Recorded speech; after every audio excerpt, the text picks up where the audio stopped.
buenos días, me alegra verlos.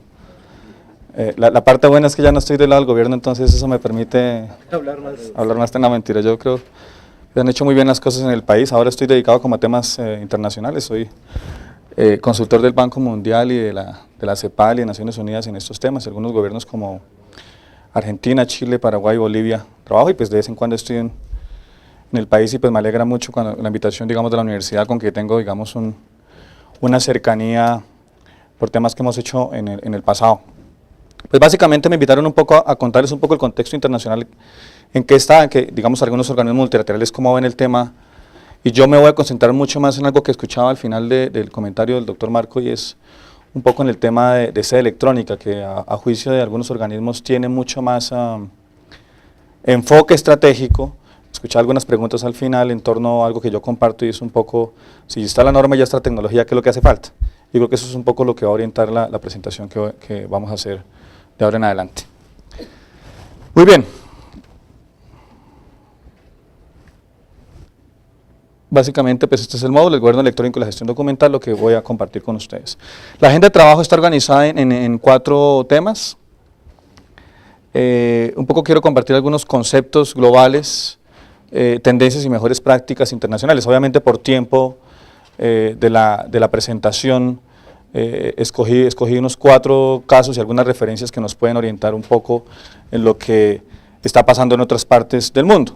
Entonces es un poco una introducción, después veremos un contexto, digamos, qué ha pasado, qué está pasando en estos aspectos a nivel internacional, la noción de evolución o de revolución del gobierno electrónico, y dentro de eso la definición de lo que es una sede electrónica, y finalmente algunas conclusiones y reflexiones que quisiera compartir con ustedes. Tenemos un poco en materia con 2 preguntas que van a orientar la presentación. Por un lado, una inquietud en torno a cuáles son las tendencias y mejores prácticas internacionales relacionadas con procedimiento administrativo electrónico.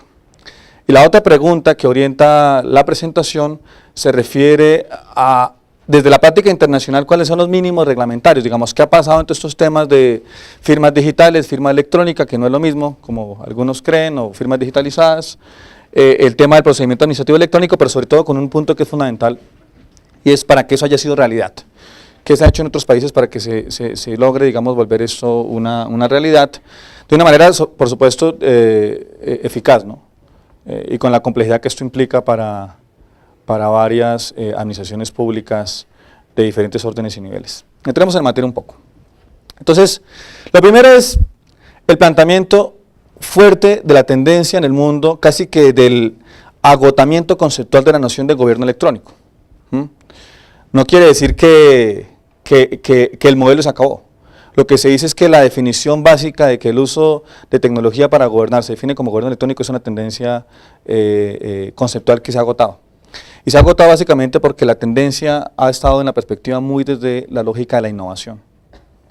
Y hoy en día, si uno mira en el mundo de lo privado, y sé que veo aquí algunas caras de consultores de sector privado lo saben, digamos, el mundo de lo privado se mueve poderosamente desde la perspectiva de la innovación.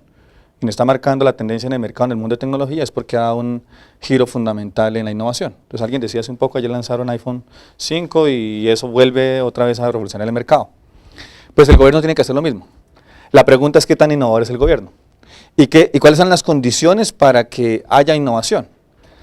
Y también alguien podría decir que por ser muy innovadores algunos alcaldes terminaron presos, ¿sí?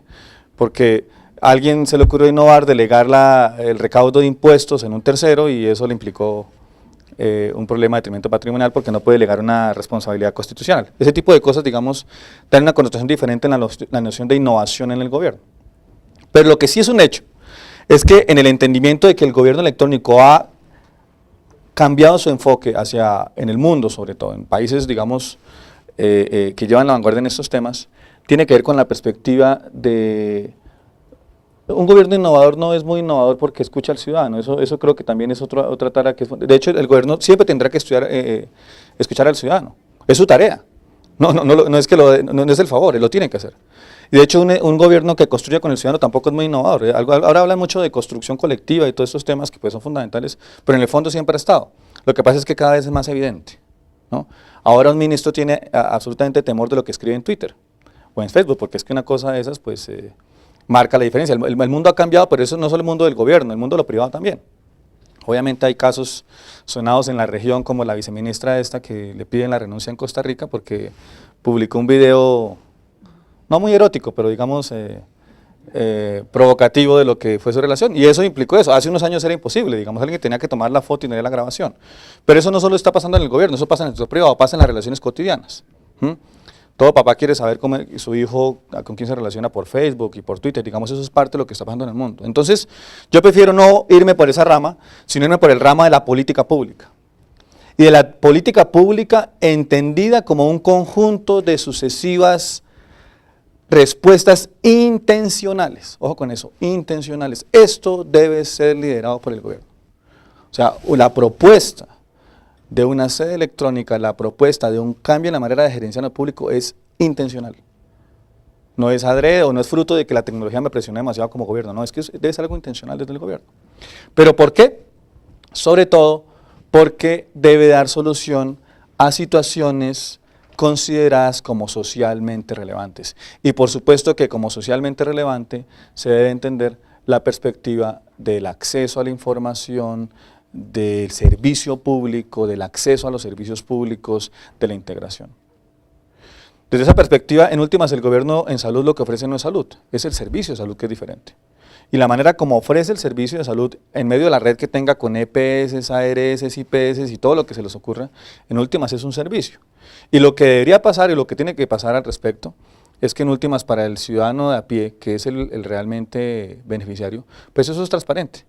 Uno no tiene que ser experto en gestión pública para interactuar con el Estado. Y esa es la perspectiva que hay que darle a una noción de esa electrónica, y ahora vamos a ver algunos ejemplos de algunos países que han hecho al respecto. Muy bien, sigamos. Entonces, hay un contexto en el cambio del papel del Estado. Tiene que haber una respuesta al cambio en la dirección estratégica de los países. Y es cómo se direccionan los países. No es solamente introducir tecnología por introducir tecnología, sino cómo logra armonizarse el rol del cambio de la tecnología, la madurez tecnológica que hay, el sector privado, el sector público, pero sobre todo, digamos, el deber ser de la entidad pública. Porque en el mundo de lo privado adoptar tecnología es mucho más fácil, pero cuando está invertido 3 años en un sistema de información absolutamente complejo, o 4 o 2, y llega a otra tecnología superior, pues cambiarlo tiene una perspectiva diferente, tiene unos costos, y no va a faltar el ente de control que le diga, oiga, usted está haciendo detrimento patrimonial porque usted invirtió $3 millones en esta tecnología y ahora encontró una más avanzada y que funciona mejor, pero ¿y qué va a hacer con la plata que invirtió antes? Creo que el mundo en el que nos movemos todos acá es un mundo de lo intangible. Si estuviéramos aquí discutiendo sobre el tema de infraestructura o de puentes, pues alguien diría que nadie va a echar una inversión de un puente de la 26 a pesar de todos los, ¿no? Porque sí. Pero como aquí hay un mundo de lo intangible, que es el mundo del servicio, que es el mundo de los sistemas de información, de la tecnología, pues eso tiene una intangibilidad, digamos, muy compleja, que hace entender que el direccionamiento estratégico no puede ir guiado necesariamente o por ley o por tecnología. Por supuesto son condicionantes y determinantes, pero no suficientes. ¿Por qué? Porque siempre la tecnología, siempre la tecnología irá mucho más rápido que los cambios del gobierno. Eso sí, ningún país, ni siquiera países tan avanzados en estos temas como Corea han logrado una sincronía, aunque más o menos lo han conseguido de una perspectiva diferente. Y 2, la legislación. Siempre la legislación estará o demasiado atrasada con los cambios tecnológicos o demasiado proyectada a un escenario que su implementación es demasiado complejo.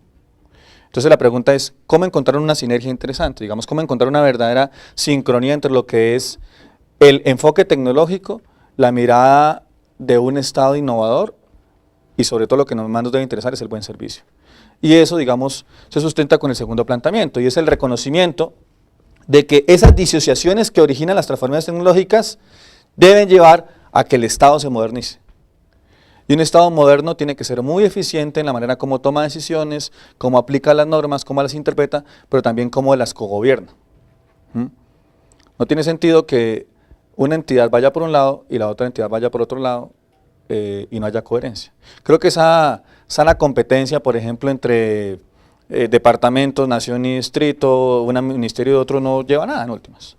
Claro, parece muy teórico y hasta interesante decir, bueno, ¿cómo va a hacer para sentarlos a todos? Bueno, ese es parte del reto y por eso, digamos, ahí tiene que haber un liderazgo muy fuerte en torno a cómo se definen y diseñan las políticas públicas. Por otro lado, Hay una mayor exposición de los problemas de desempeño del Estado. Es decir,